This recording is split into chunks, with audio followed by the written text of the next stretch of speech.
스웨덴 스톡홀름에서 열린 북미 비핵화 실무 협상이 결렬됐습니다. 비핵화 조치는 물론이고 또 북미 관계가 다시 난관에 빠질까 우려되는데요. 네, 이 시간 전문가와 함께 관련 내용 짚어보겠습니다. 민정훈 국립외교원 교수 나오셨습니다. 어서 오세요. 오십시오. 네, 안녕하십니까. 네. 자, 협상 전 분위기를 생각하면 다소 좀 예상 밖의 좀 결과가 아닐까라는 생각이 드는데 일단 좀 결렬의 원인 어떻게 보세요? 일단 그 말씀해 주신 것처럼 예상과는 다르게 좀 협상 결과 안 좋게 나왔다고 말씀을 주셨는데 제가 가장 놀란 것은 네. 김명길 그 북한 외무성 순회대사께서 나와서 협상이 결렬됐다라는 말을 한 자체가 사실 가장 큰 충격이었어요. 예. 왜냐하면 협상이 한 번밖에 진행되지 않았고 그쵸. 그리고 이제 꽤 됐지 않습니까? 하노이에 꽤 시간이 흘렀는데도 불구하고 북한과 미국 간에 여전히 입장차를 좁히지 못한 게 많이 확인되고 있는 상태에서 한 번의 회담을 통해서 이제 모멘텀을 만들어 계속 갈 거라고 생각을 했는데 한 번의 회의가 끝나자마자 결렬됐다라고 얘기한 걸 보면 예. 네. 북한도 이번에 굉장히 강한 입장을 가지고 나온 게 아닌가 좀 보고 있습니다. 그래서 저는 결렬이란 말을 아직 적절하지 않다고 생각하고 있고요. 예. 이제 미국 측에서 밝힌 것처럼 그동안의 그 북미 간의 어떤 입장차가 더 크고 그리고 산적한 현안들이 많이 있기 때문에 그러한 예. 부분을 좁혀나가기 위해서는 계속 만나야 될 것이다. 이 부분에 훨씬 더 좀 공감대를 형성하고 있고요. 네네. 그러니까 저희가 싱가포르 회담 이전에 그리고 하노이 회담 이전에 북미 간에 수차례의 그 실무회담을 가진 걸 본다면 이번에 한 번의 실무회담에서 성과를 얻은 것이 과연 결렬일 것인가 이 부분에 대해서는 우리가 보다 더 좀 냉정하게 볼 필요가 있고요. 그러한 부분에서 본다면 북한이 이제 올해 그 4월에 김정은 위원장이 시정연설에서 예. 올 말까지는 미국과 대화를 해보겠다 이런 입장을 예. 보였잖아요. 그렇기 때문에 시간이 얼마 남지 않았기 때문에 소위 말하는 벼랑 끝 저스를 통해 가지고 미국으로 하여금 보다 더 북한 쪽의 입장을 받아달라는 예. 그런 압박을 하는 것이 아닌가 이렇게 좀 보고 있습니다. 예, 말씀하신 것처럼 결렬됐다는 말도 충격이었지만 사실 불쾌하다라는 표현까지 썼거든요. 그렇다면 미국이 제시한 이 새로운 해법이 만족스럽지 않았다라는 뜻이었을까요? 그렇겠죠. 이제 잘 아시는 것처럼 북한과 미국이 요구하는 것은 분명히 좀 차이가 있습니다. 원래 그 협상에 들어가기 전에 북한이 미국이 원했던 것은 포괄적 합의죠. 그러니까 예. 먼저 선 비핵화 이후에 그 혜택을 주겠다. 뭐 이런 부분이었고 북한은 미국을 신뢰할 수 없기 때문에 단계적 조치를 하겠다 이런 부분이었거든요. 그렇지만 이제 작년부터 시작된 그 북미 협상을 통해 가지고 어느 정도 절충점을 찾은 것이 뭐냐면 포괄적 합의와 그다음에 동시적 병역 조치 혹은 예. 단계적 조치거든요. 근데 이 부분에서 있어서 여전히 좀 북미 간의 이견이 있다고 보고 있습니다. 그렇죠. 즉 미국은 여전히 포괄적 합의, 즉 그 비핵화의 정의가 무엇이고 비핵화의 범위가 무엇이고 예. 그리고 로드맵이 무엇인가에 대한 포괄적 합의가 있는 상태에서 동시적 단계적 혹은 동시적 병행 조치를 할 의향이 있다고 밝히는 반면에 예. 북한은 여전히 상호 신뢰가 부족하기 때문에 포괄적인 합의는 어렵고 일단 그 단계적 행동과 단계적 조치를 통해서 우리가 진전을 이뤄내자. 뭐 이런 입장이기 때문에 아무래도 이번 회담에서도 북한은 단계적 조치에 방점을 찍은 반면에 미국은 다소 유연해진 모습을 보였다 하더라도 예. 포괄적 합의에 대한 부분을 버리지 못할 거예요. 왜냐하면 그것을 버린다면 미국 내에서 이제 어떻게 본다면 배드딜이라고 하죠. 큰 틀에서 비핵화가 어디까지 이루어질 것인가에 대한 합의 없이 예. 북한이 예. 원하는 대로 단계적으로만 끌려가서 소위 말하는 북한과 군축 협상을 하고 왔다. 이 부분에 대해서 여전히 워싱턴에는 그 회의적 시각이 많기 때문에 그러한 부분을 고려했을 때 미국 측은 여전히 포괄적 합의에 대해서 진전을 이루자 이런 얘기를 했을 것인데 이러한 부분에서 아무래도 그 이견을 좁히기가 쉽지 않았나 이렇게 좀 보고 있습니다. 네, 그러면 이제 북한이 이제 결렬됐다 이렇게 좀 강하게 첫 대면인데 이제 강하게 이런 표현을 한 게 좀 전략적인 판단이었을 확률이 좀 높겠네요. 그렇습니다. 지금 미국 국내적 상황이라든지 북한 국내적 상황을 봤을 때 사실 미국 국내적 상황은 북한에게 이보다 더 좋을 수 없다 이런 상황이거든요. 네. 잘 아시는 것처럼 미국 국내 정치적으로 트럼프 대통령이 우크라이나 탄핵 이슈라든지 그렇죠. 우크라이나 네네. 스캔들 때문에 굉장히 국내 정치를 곤욕을 치르고 있고 그렇기 때문에 뭔가 그렇게 그 곤욕을 치르는 국내 정치적인 상황을 뭔가 좀 리프레시한다고 하죠. 그러니까 그 좀 뭔가 좀 이렇게 산뜻하게 국면을 전환할 수 있는 뭔가 성과가 필요한데 네네. 그것이 아무래도 외치에 찾는다면 북한과의 협상 성과가 될 것이고요. 그리고 이제 내년 재선을 앞두고 아무래도 경제 이외에 또 외교적 성과를 내세울 게 있는데 잘 아시는 것처럼 북한 이외에 지금 트럼프 행정부에서 진행하고 있는 외교 협상이라든지 외교 과제에 있어가지고 북한 문제가 가장 가시적이거든요. 그 성과를 보기에. 그렇기 예. 때문에 뭔가 그런 부분에서도 성과를 내려고 할 거고요. 또 마지막으로 또 꼽을 수 있는 부분이 뭐냐면 북한 측에서 북미 협상의 당사자로서 볼튼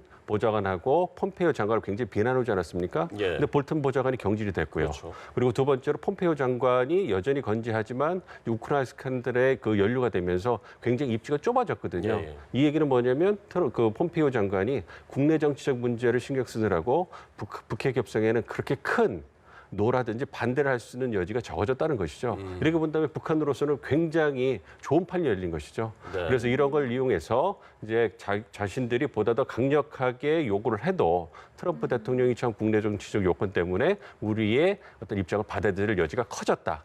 이런 그렇기 걸 때문에 더 강하게 나간다. 예, 그렇게 더 협상을 높이기 위해서 충분히 받아들일 여지가 있다. 이래서 강하게 지금 나오는 게 아닌가 이렇게 보고 있습니다. 예, 앞서 교수님께서 미국은 다소 유연해지기는 했지만 아직까지는 조금 포괄적 합의를 주장하고 있거든요. 그런데 앞서 일정 기간 제재 유예나 스냅백 조항 같은 단계적 접근법을 모색하고 있다라는 보도들도 나왔었거든요. 여기에 대해서는 어떻게 보세요? 말씀드린 것처럼 두 가지로 나눠서 봐야 됩니다. 그러니까 그 포괄적 합의라는 것은 로드맵에 관한 거고요. 예. 이제 그 동시적 병행적 조치라는 것은 우리가 프로세스라고 해서 과정에 관한 문제거든요. 네. 그러니까 미국에 원하는 것은 전반적으로 북한이 언제까지 어느 범위까지 비핵화할 것인가에 대해서 명확하게 답을 준 상태에서 그 과정에서 동시적 병행적으로 진전해 나가자는 부분이거든요. 그러니까 앵커께서 말씀해 주신 부분은 후자에 해당하는 것이죠. 동시적 병행적 조치의 그 부분이거든요. 그러니까 이제 미국 측에서는 그러한 부분들에 대해서 동시적 병행적 조치에 대해서 유연한 입장이 있다. 그래서 북한이 뭐 이제 영변 플러스 알파라고 하는 지금 미국에서 많이 고려되고 있는 부분이 예. 영변의 완전한 폐기와 더불어서 핵물질, 그 생산이라든지 이런 부분을 완전히 동결하는 부분, 프리즈라고 하는 부분이거든요. 그 부분에 대해서 합의를 해준다면 이제 말씀하신 석탄과 석유에 예. 수출하는 것을 그 중지하는 걸 유예해주겠다. 스냅백 조항이 붙겠죠. 그래서 그러한 부분을 고려하고 있고 또한 나오는 것이 일정한 수준에서의 남북 경협도 그 중지하는 걸 유예해 주시다. 이런 얘기가 나오고 있는 건데 예. 이러한 논의가 되려면 일단 북한이 전자의 부분이죠. 비핵화, 포괄적 합의에 있어서 어느 정도 합의를 해줘야 된다. 그렇죠. 그러니까 그 약속을 해줘야지만 후자도 나갈 수 있다는 입장을 보이고 있기 때문에 네. 아직 이 부분에서 북미 간의 이 입장차를 좁히기는 쉽지 않은가 이렇게 좀 보고 있습니다. 예. 어쨌든 이제 협상이 결렬되면서 중재국인 스웨덴에서도 뭐 2주 내에 이제 재협상 이야기를 하지 않았습니까? 일단 뭐 미국 입장에서는 좀 긍정적으로 받아들이는 것 같은데 북한에서는 뭐 연말까지 이제 다시 새로운 좀 방안들을 가져와라 이제 이런 입장이지 않습니까? 그럼 북한이 지금 뭐 2주 내 재협상에 응할 가능성을 좀 글쎄 좀 낮아 보이거든요. 어떻게 보세요? 저는 이제 그 2주라는 딱 그 기간만 본다면 좀 가능성은 반반이 아닌가 보지만요. 그래도 빠른 여전히 시일 내에. 빠른 시일이 됐든 또 시간이 지나든 여전히 북한은 협상장에 있을 것이다. 그러니까 말씀드린 것처럼 북한도 그렇게 녹록한 그 형편은 아니거든요. 네.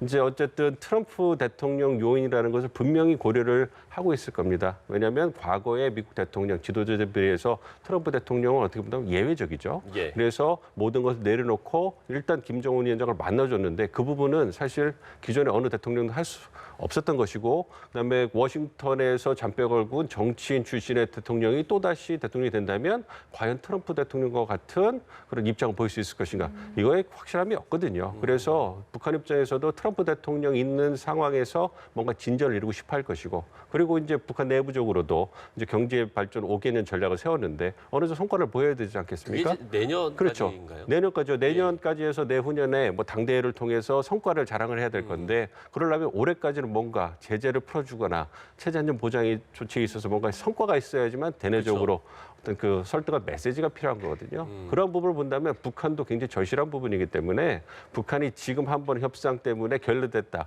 불쾌하다 이런 얘기를 하고서 문을 닫고 들어갈 것이다. 저는 절대 그렇게 생각하지 않고요.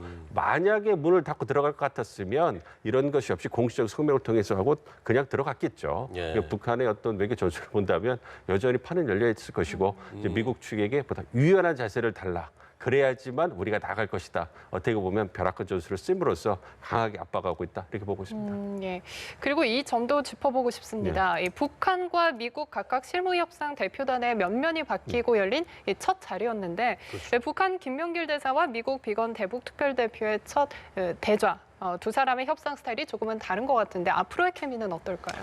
케미는 잘 맞을 거라고 생각했습니다. 두 분 다 워낙 노련하기 때문에 네. 이제 김명길 순회대사도 과거에 미국 통해서 미국과 협상이 굉장히 능통한 분이고요. 그리고 그 비건 대표도 물론 이제 또 외교란에 있었던 분은 아니지만 과거에 이제 국무부 쪽에 일을 하면서 그리고 계속 와싱턴에 있었던 분이고 예. 작년부터 올해까지 북한을 상대해 왔고 그 과정에서 한국과 긴밀하게 소통하면서 북한을 어떻게 다루어야 된다는 부분에 대해서 어떤 그 정보라든지 그리고 경험을 통해서 굉장히 또 노련해졌다고 할까요? 그런 부분이기 때문에 또 협상은 앞으로도 치열할 겁니다. 굉장히 치열할 것이고 북미 모두 자신들이 원하는 바로 한 걸음 더 나가기 위해서 굉장히 노력할 것이지만 그래도 예. 두 분이 아까 제가 말씀드린 것처럼 미국 측에서 볼튼 보좌관이라든지 폼페이오 장관의 입지가 좀 약화됐다는 부분, 그리고 그 북한 측에서도 김영철 이제 통전부장에 대해서 미국 측이 갖고도 불만이 있었는데 완전히 좀 외교통으로 다시 이제 바뀌었잖아요. 이 부분은 그렇죠. 보다 원활하고 어떻게 보면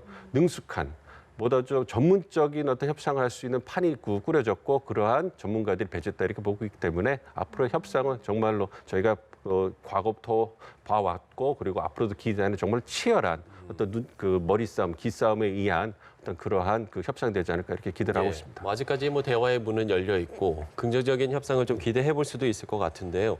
일단 트럼프 대통령이 계속적인 북한 미사일 발사에 대해서 좀 큰 의미를 좀 부여하지 않은 것 같거든요. 아직 좀 선을 넘지 않았다라고 판단을 하는 건가요? 이 부분은 좀 어떻게 보세요? 참고 있는 거죠. 그러니까 기분은 안 좋죠. 있다. 예, 참고 있는 겁니다. 트럼프 대통령이 정해놓은 레드라인이라는 것이 네. 핵과 미사일, 특히 이제 ICBM의 발사거든요. 그것이 협상을 지속하고자 하는 최소한의 어떤 기준이다 이렇게 설정해 놨기 때문에 그렇지만 말씀드린 여러 가지 요건 그리고 트럼프 대통령이 북한과의 문제를 하기 위해서는 대화밖에 없다라고 하는 원칙을 계속 견지해 왔기 때문에 그러한 입장에서 즉 외교적인 협상을 지속하고자 하는 의지를 갖다 뒷받침하기 위한 측면에서 예. 괜찮다 두고 보자 얘기를 하는 것이지 결코 미국이 어떤 북한의 도발에 대해서 아무렇지도 않거나 용인하거나 예. 이런 부분 아니고요.